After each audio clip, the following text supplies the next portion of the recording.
Hoy en el bloque económico vamos a tratar un tema que les interesa definitivamente a todos. Se viene el pago del impuesto a la renta. ¿Quiénes pagan?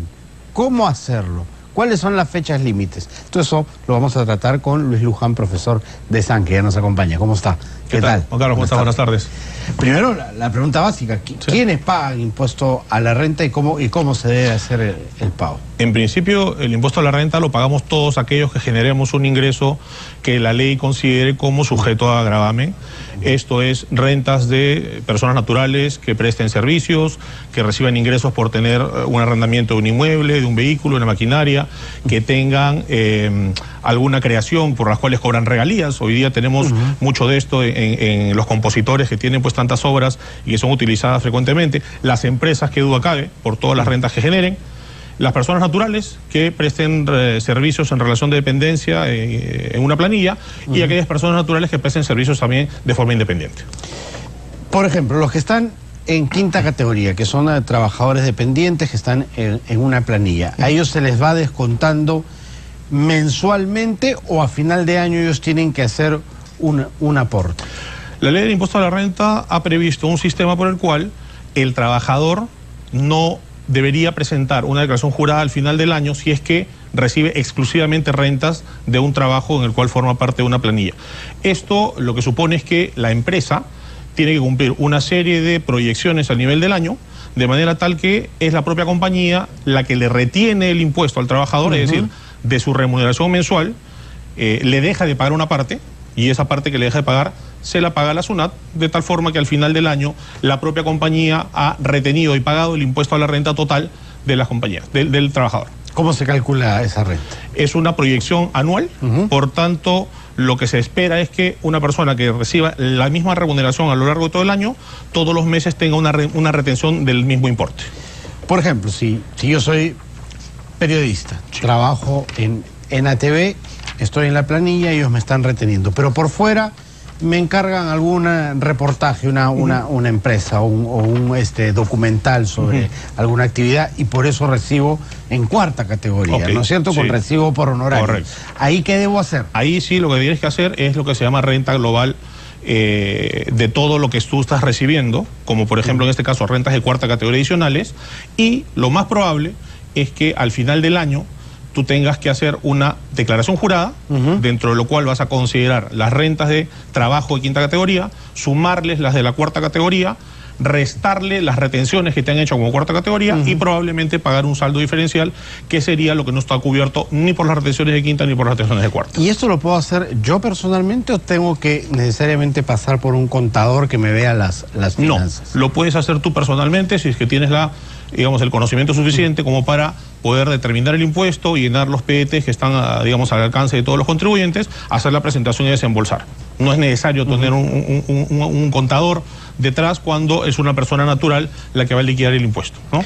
Si solo emito recibos por honorarios, si solo soy cuarta categoría, ¿cuál es el procedimiento? ¿Hay un 10% de cada monto que yo emito que se debe descontar? En la medida, ¿o eso se debe hacer al final del año? En la medida que tú le prestes servicios en cuarta categoría a personas jurídicas, lo que van a hacer estas personas jurídicas es retener el 10%.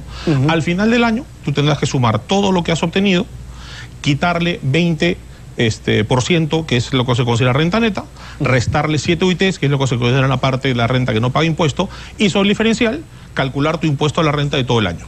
Y si lo que te han retenido no cubre, pagar el diferencial también vía una declaración jurada. ¿Cuál es el monto máximo que yo puedo recibir sin pagar impuestos? 7 UITs. 7 UITs. 7 UITs al año, más, lo que recibes adicionalmente, tienes una deducción de 20% adicional. O sea, es menos de 30.000 soles por año. Menos de 30.000 soles, sí. Así es, es correcto. Sí. ¿Tenemos acá algunas gráficas que nos pueden ayudar? Sí. Más que eso, lo que he traído ahora es un tema que yo creo que les interesa mucho a las empresas, sobre todo a las empresas de tipo familiar, es decir, aquellas empresas que tienen un accionista y el propio accionista trabaja para la compañía o eventualmente sus familiares trabajan para la compañía. Claro, ¿no? Microempresa. Microempresa, pequeña empresa y a veces mediana empresa, ¿sí? Este cuadrito lo que trata de establecer es cómo se determina el impuesto a la renta de una compañía. El impuesto a la renta de una compañía parte fundamentalmente del resultado de la contabilidad. cuánto ha sido mi utilidad del año. Mi utilidad es mis ingresos menos mis gastos. Sin embargo, para efectos del impuesto a la renta, yo no me quedo en mis ingresos y mis gastos y mi utilidad. Porque la ley del impuesto a la renta establece que hay determinados ingresos que no pagan impuestos, muy poquitos por cierto, pero determinados gastos que no son admitidos. ¿De acuerdo? Entonces lo que una empresa tiene que hacer al liquidar su impuesto a la renta es establecer si tiene ingresos que no pagan impuesto y por otro lado establecer gastos que no son admitidos. Eso se llama adiciones o deducciones. El resultado matemático de el resultado contable más las adiciones menos las deducciones me dan la renta neta imponible en términos sencillos. Y sobre esa renta imponible aplico el impuesto.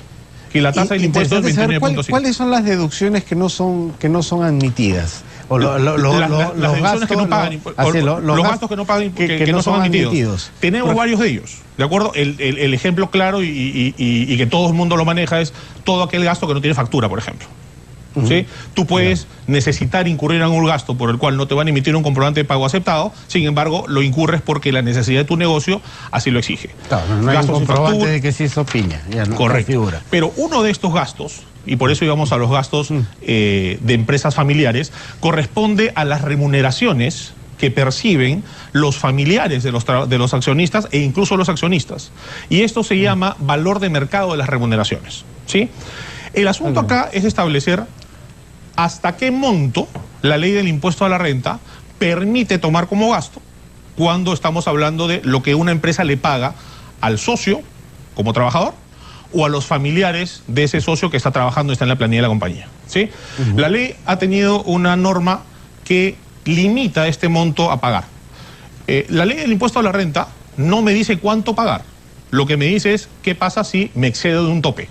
Porque yo a un trabajador le puedo pagar lo que yo considere justo y necesario, lo que yo quiera. No existe límite para eso.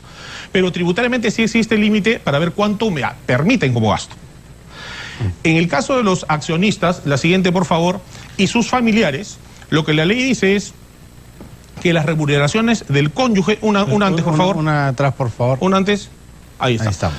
El cónyuge, concubino o parientes hasta el cuarto grado de consanguinidad, llámese en el sentido más sencillo, primos hermanos, y segundo de afinidad, por ejemplo los cuñados, del propietario de la propia compañía, primero que tiene que mostrarse que estas personas trabajan en el negocio, a diferencia de los trabajadores regulares. Los trabajadores regulares basta con que tengan mi planilla de trabajadores, su boleta de pago, y no hay mayor discusión sobre si realizan o no labores en la compañía. En el caso del propio accionista y de sus familiares, la ley sí exige que se demuestre que trabajan. ¿Y cómo se hace esa demostración? Porque tienes todos los elementos necesarios como para establecer que los cargos a los cuales ellos están reportando realmente tienen las funciones en ejercicio. Por ejemplo, si tú tienes una persona que maneja la contabilidad, tendrá que firmar los estados financieros. Una persona que maneja la tesorería tendrá que firmar los cheques y así por el estilo. Tendrás que demostrar en las funciones. Entonces, perfecto. ¿Qué dice la ley? La ley dice que esas remuneraciones, para efectos de aceptarse como gasto, no pueden exceder un tope. Pero las ha llamado valor de mercado de remuneraciones. Y esto puede generar ciertas confusiones. ¿Tú qué entiendes por valor de mercado? Más o menos un puesto, ¿cuánto está valorizado en el mercado laboral? Correcto. Por lo tanto, uno entendería como valor de mercado, si yo tengo a mi primo trabajando en mi compañía como gerente financiero, yo compararía lo que le pago a él con lo que le paga otra empresa a otro gerente financiero, ¿correcto? Claro. Ok. El problema es que ese mensaje que está en el título no es así. No es correcto. El valor de mercado de las remuneraciones en realidad es la comparación no de lo que gana un familiar mío respecto de otra persona de otra compañía, sino es la comparación de lo que gana un familiar mío respecto de otro trabajador de mi propia compañía. ¿De acuerdo? Y en base a eso generan niveles de comparabilidad. La siguiente, por favor. Claro, para que tú no le puedas decir a este le pago 10.000 y a otro trabajador que ya no es familiar mío le pago 1.000. Es correcto, ¿sí? Y de eso se trata. Si pueden pasar a la siguiente lámina, por favor. Aquí está. Entonces, la ley lo que ha establecido son 4 niveles de comparabilidad y uno final cuando yo no puedo tener a quién comparar. ¿Qué significa esto? Lo primero que me dicen es, yo tengo que encontrar al trabajador mejor remunerado que realice funciones similares. Y mi familiar no puede ganar más que él. Lo que exceda, ese gasto no me lo admite. Si yo no encuentro a alguien que te realice funciones similares, tengo que encontrar al mejor remunerado que ocupe un similar nivel jerárquico. Todas las gerencias, todas las jefaturas, todas las supervisiones. Sí, y tampoco puede ganar más de lo que ganas. Si no encuentro a nadie en ese nivel, me tengo que ir más bien al inferior jerárquico inmediato. Y tengo que decir que este señor no puede ganar más del doble del inferior jerárquico inmediato. Si no tengo ese comparable, me voy a mirar hacia arriba. Es decir, no puede ganar más que el que gana la menor remuneración en el nivel jerárquico superior. Pero puede ocurrir que no tenga ninguno de estos comparables. ¿Por qué? Porque con quien yo comparo el sueldo es alguien que no puede ser familiar mío. ¿De acuerdo? Entonces, si mi padre es el gerente general y mis dos hermanos son gerente financiero y gerente de marketing y ya no tengo más gerentes, a mi padre no lo podré comparar con nadie. Cuando yo no encuentro comparable, me tengo que ir a la última línea. Y la última línea es la remuneración de ese familiar o mi sueldo, si es que yo soy el accionista de la compañía, todo medido de forma anual, no puede ser, no puede superar a lo que sea mayor entre 95 UITs y 1.5 veces el mejor remunerado. En otras palabras, tendré que buscar la compañía y buscar el que gana más y multiplicarlo por 1.5 y compararlo con 95 UITs y tomo el mayor.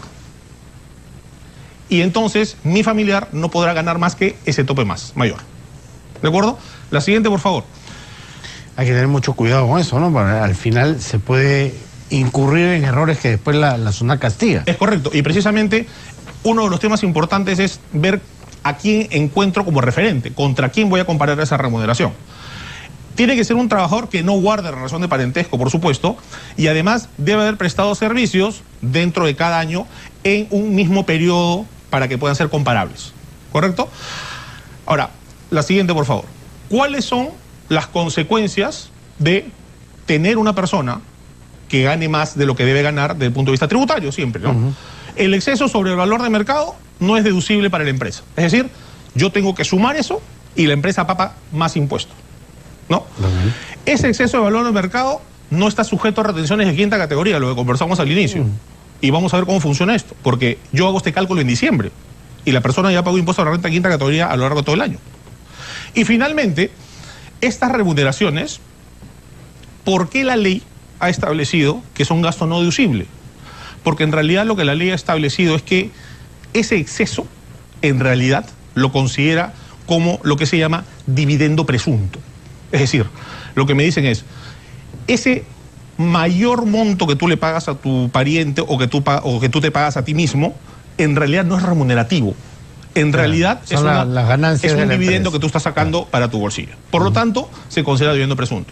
Y la siguiente, por favor, para ver numéricamente cómo funciona, tenemos un ejemplo muy sencillito. Un trabajador A y un trabajador B. El trabajador A es el padre de un accionista y el trabajador B es el padre del otro accionista.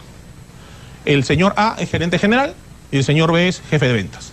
Yo tengo que buscar en todo el organigrama de la compañía y buscar esos 4 elementos comparables en todo el organigrama. Y de acuerdo con este ejemplo, hemos encontrado lo siguiente. Existe un contador general que va a ser el comparable del gerente general. Y va a haber un señor Y, que es supervisor de ventas, que va a ser el comparable del jefe de ventas. Y en ambos casos se ha establecido que vamos a utilizar como comparable el doble del inferior jerárquico, ¿sí? El señor A tiene una remuneración anual de 180.000 soles y el señor B tiene una remuneración anual de 105.000 soles. El comparable del señor A gana 64.000 soles al año y el comparable del señor B gana 32.000 soles al año. ¿Cómo funciona el impuesto acá? Como estamos hablando del doble de esa remuneración, yo multiplico por 2 lo que ganan estos señores. El señor X, que gana 64.000, lo llevo a 128.000. Y a ese señor X lo comparo con A. A gana 180.000. Por lo tanto, hay un exceso de 52.000 soles. El señor B, que gana 105.000, lo comparo con el doble del señor Y, que gana 64.000. 64.000 hasta 105.000 también hay un exceso. ¿De acuerdo? Entonces, por el señor A, tengo 52.000 soles de remuneración que la SUNAT no acepta, porque la ley del impuesto a la renta así lo ha establecido. Y por el señor B, tengo 41.000 soles de remuneración cuyo gasto no es admitido. Primera conclusión. Cuando esta empresa vaya a presentar su declaración jurada y determine el impuesto a la renta de la compañía, tiene 93.000 soles que va a tener que agregar como un gasto no deducible, como si fuese un gasto sin factura. Así es. Eso significa que la compañía, con la tasa del impuesto a la renta anual, tiene que pagar 27.435 soles más de impuesto a la renta. Por esos dos trabajos. Por esos dos excesos. Pero este tema tiene además dos consecuencias adicionales. La razón por la que estos 93.000 soles no son gasto deducible es porque se consideran dividendo presunto. ¿De acuerdo? Y el dividendo tiene además una tasa de impuesto, que es el 5%.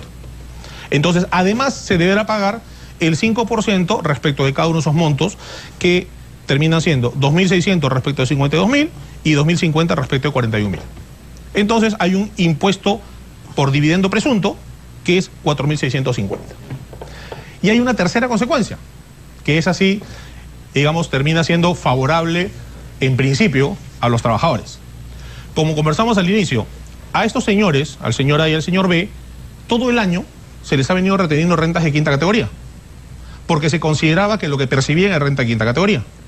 Sin embargo, al final del año se ha establecido que el señor A, de los 180.000, 52.000 no eran rentas de quinta categoría, eran dividendo presunto. Y el señor B, de los 105.000, ha percibido 41.000, que tampoco eran rentas de quinta categoría, sino que eran dividendo presunto.